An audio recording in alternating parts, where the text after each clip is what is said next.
À l'écoute de l'ORTM, il est 13h à Bougouni et Rémakono, la même heure à Sénou, Rémakono.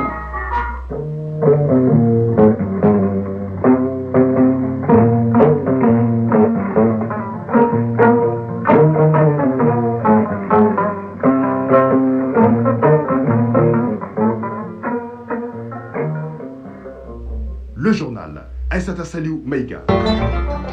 Mesdames et messieurs, bonjour et merci d'être au rendez-vous des infos.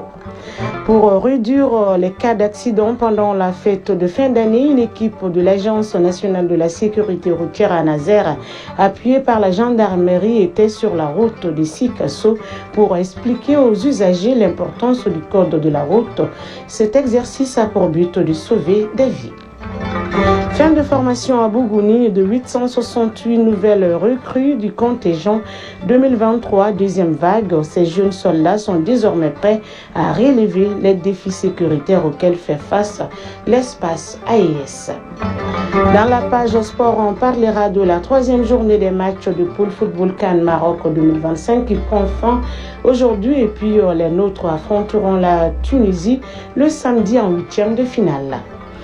Dans la chronique de l'environnement de ce mercredi, Agibou Koulibaly nous parle des conséquences de la dégradation des sols au Mali et une situation dont les partenaires et les autorités du pays tentent de trouver des solutions à travers la promotion de l'agroécologie et la lutte contre la dégradation des sols.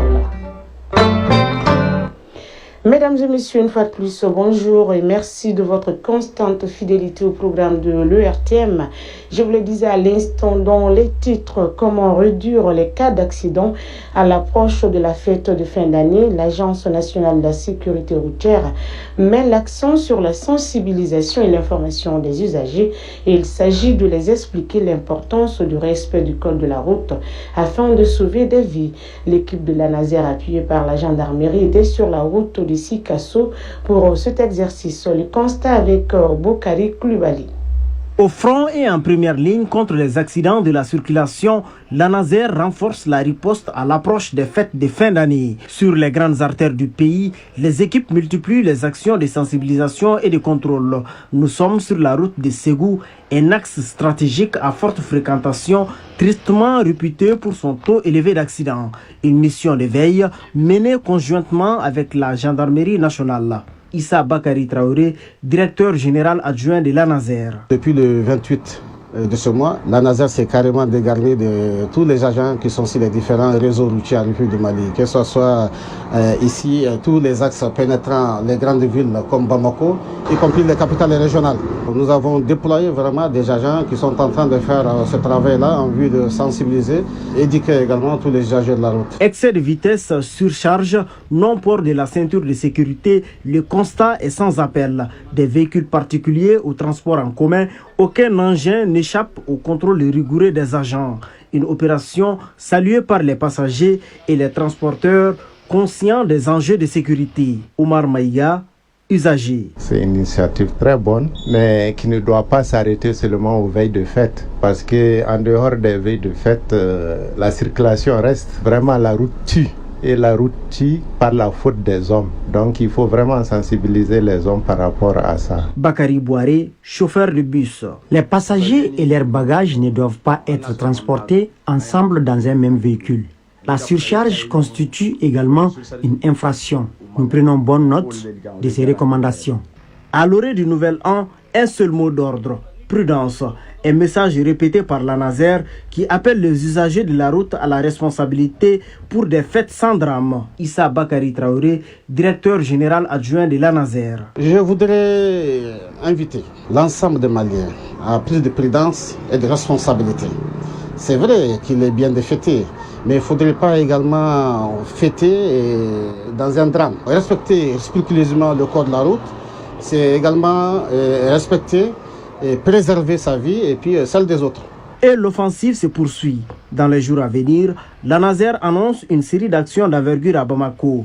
Dotation des mototricycles en catadioptre, distribution des casques, remise des caméras piétons au ministère de la Sécurité. Objectif, réduire les accidents, protéger les usagers et surtout sauver des vies. Fin de formation à Bougouni de 868 nouvelles recrues du contingent 2023, 10e vague. Ces jeunes soldats ont été présentés au drapeau ce lundi en présence du commandant du camp du 90e régiment blindé de Bougouni.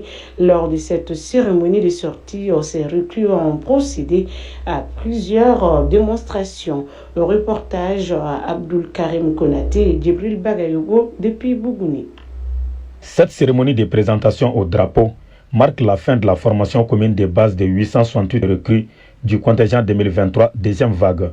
Cette formation s'inscrit en droite ligne de la volonté des plus hautes autorités du pays de doter notre outil de défense d'un personnel efficace et dévoué, capable de relever les défis sécuritaires auxquels fait face notre espace confédéral. Commandant Isiaga Kane, directeur du centre. Il est sans doute à rappeler que nous vivons un moment charnière de notre histoire commune où l'ennemi que nous affrontons change constamment de visage à travers ses modes opératoires multiples.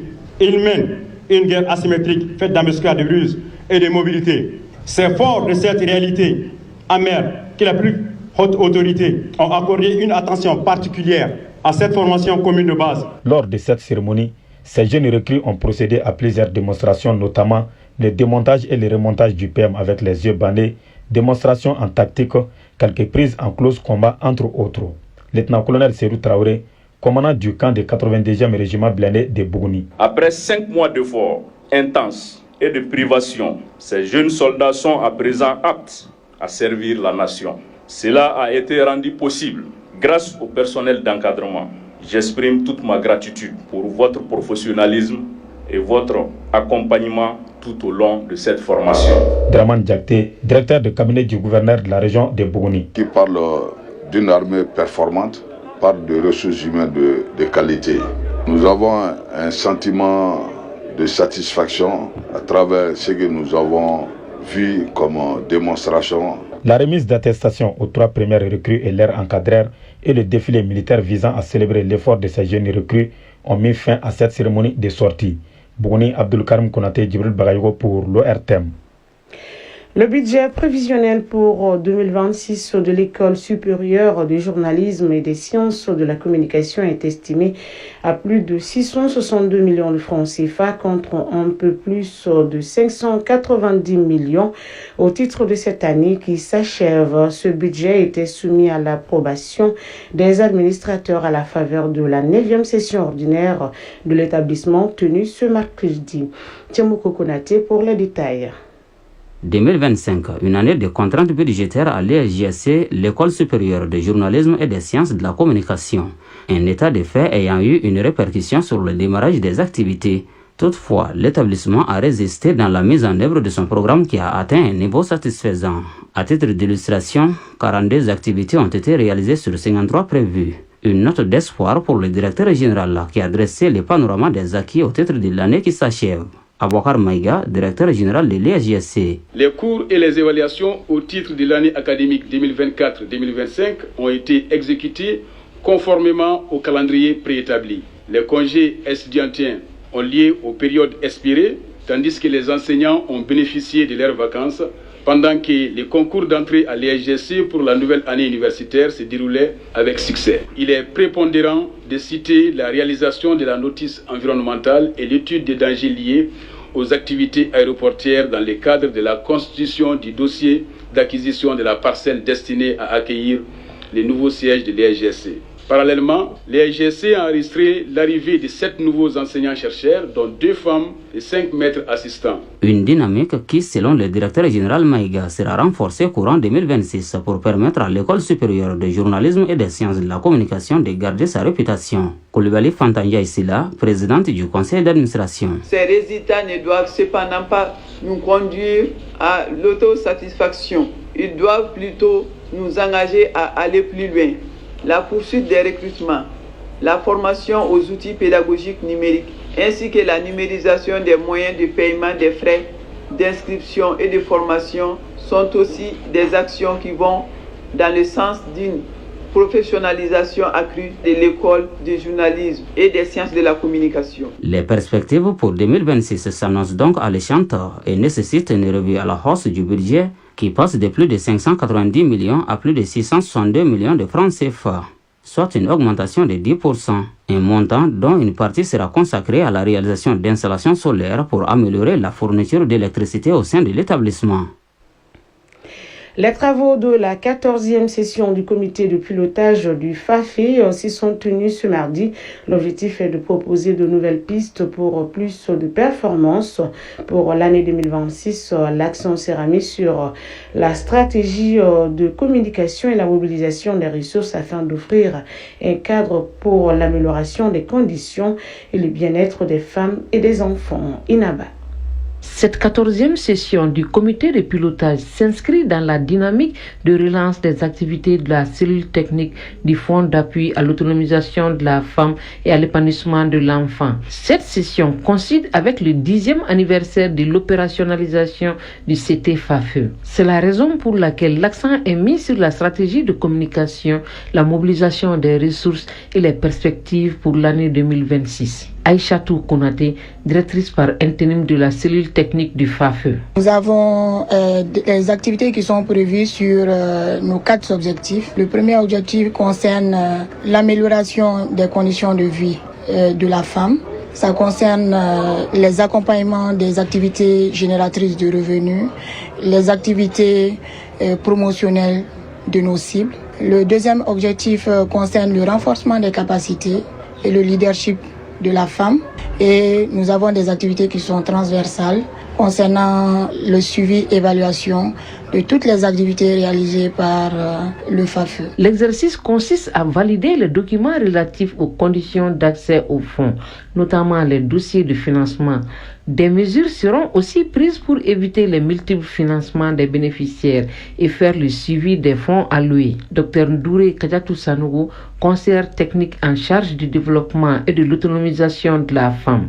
Pour la réussite des travaux, je vous invite à user de votre expérience pour apprécier les documents soumis à votre analyse, notamment le projet de stratégie de communication du FAFE et son plan d'action 2026-2030, les activités planifiées pour 2026 et les propositions d'activités à mener en 2027. Aussi, je vous invite à proposer des solutions concrètes et alternatives. Le Fonds d'appui à l'autonomisation de la femme et l'épanouissement de l'enfant se réunit régulièrement pour examiner les activités, approuver les plans et dégager les perspectives pour le financement de projets, entrepreneuriat féminin, insertion socio-économique des enfants et le renforcement des capacités des femmes. Quelques mots de l'actualité étrangère à présent. Le général Mamadi Doumbouya est élu hier soir comme président de la République de Guinée-Conakry, selon les résultats provisoires des élections présidentielles publiées par la Direction générale des élections. Il est élu dès le premier tour avec 86,112% des voix. Abdoulaye Yoro Baldé, Nimfaya Milomounou sont arrivés respectivement deuxième avec 6,59% et troisième avec 2,4% des voix. Le taux de participation officielle est de 80,95%. Ces résultats doivent désormais être validés par la Cour suprême. En Côte d'Ivoire, le Rassemblement des oufouettistes pour la démocratie et la paix et les partis des peuples africains en Côte d'Ivoire ont contesté hier les résultats des élections législatives tenues. Le parti au pouvoir apporte plus de 77% des sièges à l'Assemblée nationale. Les deux camps se sont exprimés lors de conférences de presse distinctes. La Côte d'Ivoire et les États-Unis d'Amérique renforcent leur partenariat stratégique, un accord bilatéral qui a été signé hier sur une période de 5 ans. Les États-Unis ont l'intention de mobiliser plus de 270 milliards de francs CFA pour soutenir les interventions ciblant 4 domaines prioritaires: le VIH-Sida, le paludisme, la santé maternelle et infantile et la sécurité sanitaire mondiale. La Côte d'Ivoire et les États-Unis entendent faire du secteur de la santé un levier de stabilité, de sécurité et de prospérité partagée. Au Congo-Brazzaville, le président Denis Sassou Nguesso a été désigné hier par le parti au pouvoir comme candidat à la présidentielle prévue en mars 2026. Par ailleurs, le Congrès n'a pas pu trouver un consensus sur la désignation d'un nouveau secrétaire général du parti, ni sur les noms des membres devant composer le bureau politique et le comité central. Celui-ci prend définitivement fin ce mercredi. En Turquie, le chef de l'État turc Recep Tayyip Erdogan et son homologue somalien Hassan Sheikh Mohamud ont tenu hier une conférence de presse conjointe. Le chef de l'État turc a réaffirmé son soutien à l'intégrité territoriale de son proche allié somalien. Des déclarations qui interviennent 4 jours après la reconnaissance du Somaliland, une région séparatiste de la Somalie par Israël. En outre, des manifestations ont eu lieu hier en Somalie pour s'opposer à cette reconnaissance du Somaliland par Israël. La Thaïlande a annoncé la libération des 18 soldats cambodgiens capturés et détenus depuis fin juillet, un nouveau signe d'apaisement après la signature d'un cessez-le-feu fragile samedi dernier. Cette libération marque un nouveau pas vers la d'escalade. Un premier épisode d'affrontement en juillet avait déjà fait 43 morts en 5 jours avant qu'une trêve ne soit conclue.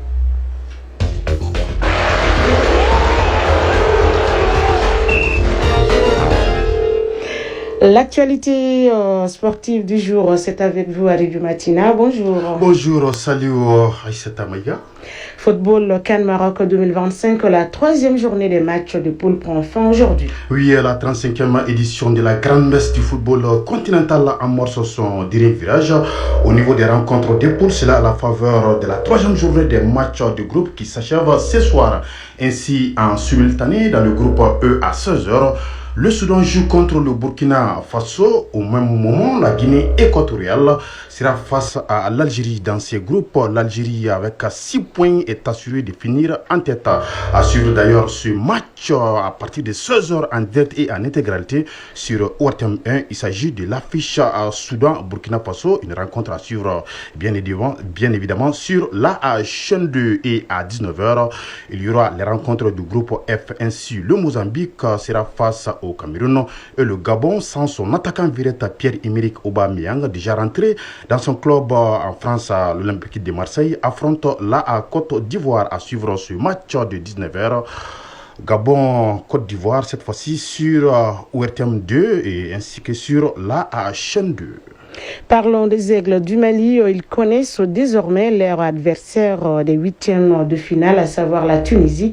En attendant cette importante rencontre prévue samedi pour une place en quart de finale, il a lieu de s'interroger sur le parcours de la sélection nationale après le premier tour. Absolument, le parcours des Aigles après le premier tour ne donne pas, en tout cas, n'enchante pas les supporters puisque les Aigles ont obtenu 3 points. 3 matchs nuls pour pouvoir se qualifier pour les 8e de finale. D'abord 1-1 contre la Zambie en ouverture, 1-1 également contre le Maroc lors de la 10e journée et 0-0 contre les Comores. Un parcours en tout cas qui suscite beaucoup d'interrogations et notre reporter Ousmane Dao, l'un de nos envoyés spéciaux à cette CAN, s'est intéressé de ce parcours des Aigles au niveau du groupe A.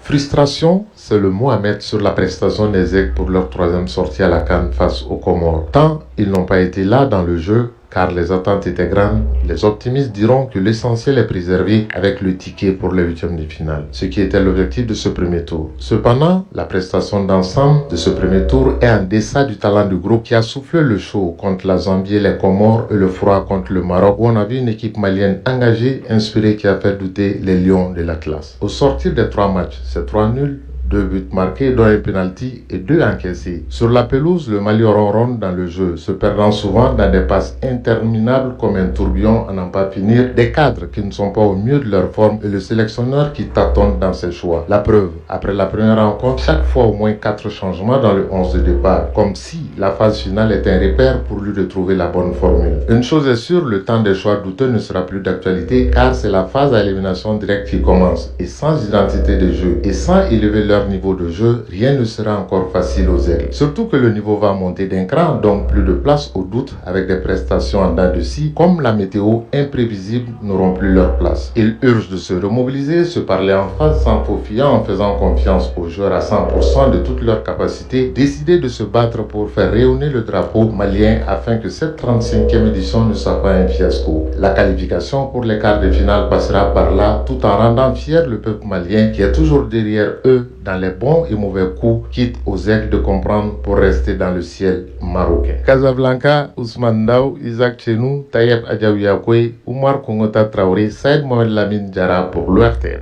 Voilà les aigles attendus ce samedi face aux aigles de Carthage de la Tunisie. Donc cette opposition au compte des huitièmes de finale où l'équipe malienne est énormément attendue. Il va falloir que notre sélection nationale s'y remette en cause et élever son niveau de jeu afin de pouvoir convaincre le public sportif malien qui ambitionne énormément au compte de cette 35e édition de la Coupe d'Afrique des Nations. Outre Mali-Tunisie au compte des huitièmes de finale, nous connaissons également d'autres affiches, notamment ce choc entre la République démocratique du Congo et les Fennecs d'Algérie, ou encore le pays hôte, le Maroc, qui sera face à la Tanzanie. Et on saura le tableau complet des affiches des huitièmes de finale ce soir à l'issue des dernières rencontres. Aïssata Saliou, Maïga, c'est tout pour la page des sports. Merci Ardu Matina pour toutes ces informations sportives. Chronique de l'environnement. Les conséquences de la dégradation des sols favorisent l'exode rural et diminuent le rendement des producteurs. Et pour inverser la tendance, des programmes innovants sont envisagés tels que la promotion de l'agroécologie, des bonnes pratiques durables et la lutte contre la dégradation des sols. La chronique de l'environnement, c'est une réalisation de Agibou Koulibaly. Au Mali, les sols agricoles, jadis nourriciers, subissent une pression croissante. Les communautés rurales, premières sentinelles de l'environnement, constatent la baisse des rendements et l'allongement des périodes de soudure.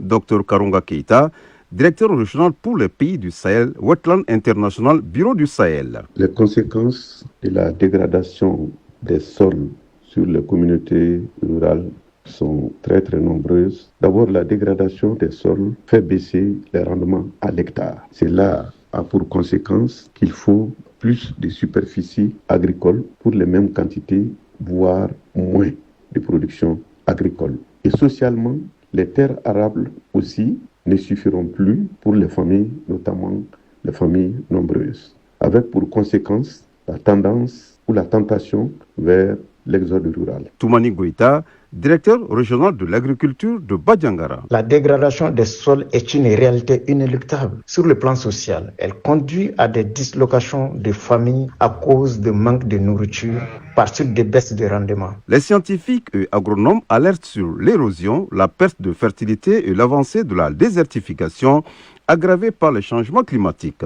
Toumani Goïta, directeur régional de l'agriculture de Badjangara. Toutes les recherches agronomiques et scientifiques ont bien prouvé qu'au Mali, le plus grand facteur des horizons des sols, c'est l'horizon hydrique. L'horizon hydrique est la cause principale des pertes de fertilité des sols, c'est-à-dire des eaux de ruissellement qui transportent les fertilisants des champs de culture pour souvent déverser dans les cours d'eau. Dr Karonga Keita, directeur régional pour les pays du Sahel, Wetland International, Bureau du Sahel. Selon les scientifiques, les principales causes de la dégradation, de l'érosion et de la perte de fertilité des sols peuvent être nombreuses. D'abord, la pression humaine qu'on appelle les effets anthropiques liés à l'action de l'homme, qui sont par exemple la déforestation, l'extension des surfaces agricoles, le surpâturage. On peut citer aussi, en deuxième lieu, l'exposition du sol accompagnée des pluies extrêmes, ce qui entraîne l'érosion hydrique. Et si aussi ces mêmes sols mis à nu sont exposés à des vents violents, cela entraîne aussi l'érosion de la surface des sols, d'où la perte de fertilité. L'État, à travers ses services techniques, tente d'apporter des réponses, programmes de restauration des terres, promotion de l'agroécologie, lutte contre la dégradation des sols. Dr Karonga Keita, directeur régional pour les pays du Sahel, Wetland International, Bureau du Sahel. Je pense qu'il faut se dire une chose, aucun programme public ne peut résoudre totalement les problèmes vécus à tous les niveaux dans un pays donné. Cela n'est pas possible sans l'engagement des acteurs directs, sans un engagement citoyen. Maintenant, en termes de solutions, il faut un renforcement des capacités des acteurs à tous les niveaux. Les ONG environnementales, quant à elles, accompagnent les paysans dans l'adoption de pratiques durables, mêlant savoir traditionnel et innovation locale. Mais malgré ces efforts, la terre continue de s'appauvrir, signe que la réponse collective reste insuffisante ou trop tardive. Toumani Goïta, directeur régional de l'agriculture de Badjangara. L'approche des ONG fondée sur la combinaison des savoirs traditionnels est une bonne technique. C'est ça même qui est recommandé par la politique de développement agricole du Mali. PDA, c'est une gestion concertée et locale. Ces ONG qui viennent en appui accompagnent l'État dans son rôle régalien. Elle renforce l'intervention de l'État auprès des agriculteurs. Lorsque la terre cesse de nourrir, c'est toute une société qui vacille. Écouter la nature, c'est comprendre que préserver le sol aujourd'hui, c'est garantir la survie de demain. Car une terre qui se tait est souvent une terre morte. Point final à cette édition qui vous a été présentée par Issata Saliou Maïga. Sa mise en onde a été assurée par Absé Traoré, assisté de Fousséni Sissoko et Ténémon Doumbia. Réalisation Adam Maïga. Merci d'avoir été des nôtres et à très vite sur les antennes de l'ERTM pour d'autres informations encore plus poignantes d'ici. Et d'ailleurs, d'ici là, prenez bien soin de vous et des autres. Restez connectés. Le programme se poursuit dans quelques instants. Adamon Koulibaly sera là pour la lecture des avis et communiqués divers. Mise en ligne, Mohamed Koulibaly.